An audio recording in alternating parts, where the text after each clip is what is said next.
Tesla prepares for full throttle manufacturing of major product. Tesla is preparing for a full throttle manufacturing effort of potentially its biggest product in company history. Job postings on the company's website show, in preparation for its foray into fully autonomous travel, Tesla is gearing up for cybercab manufacturing with 30 job postings, ranging from repair technicians to manufacturing specialists. Elon Musk sets definitive Tesla cybercab production date and puts a rumor to rest. The jobs are all located in Austin, Texas, where the company's Gigafactory Texas facility is located. This is where cybercab production is going to take place. Tesla has made major strides in the cybercab project over the past few months, including launching the vehicle on the Fremont test track in California and conducting crash testing at Gigafactory Texas. All of these indicate the company is preparing for an imminent production effort of the vehicle,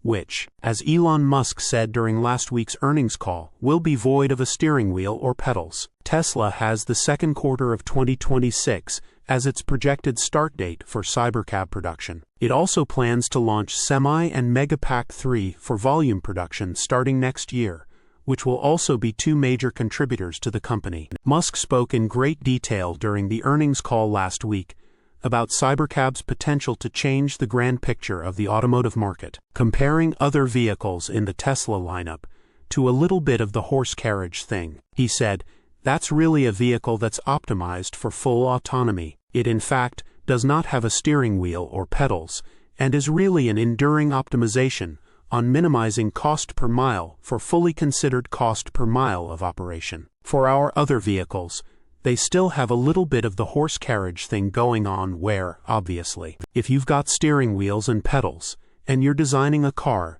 that people might want to go very direct past acceleration and tight cornering, like high-performance cars, then you're going to design a different car than one that is optimized for a comfortable ride and doesn't expect to go past sort of 85 or 90 miles an hour. Cybercab production is imminent, given the job postings and the company's proposed timeline for manufacturing to begin. Of course, there is always the potential that Tesla is late to the party, as it has been with other projects. Source: reposted and summarized from Joey Klender at teslarati.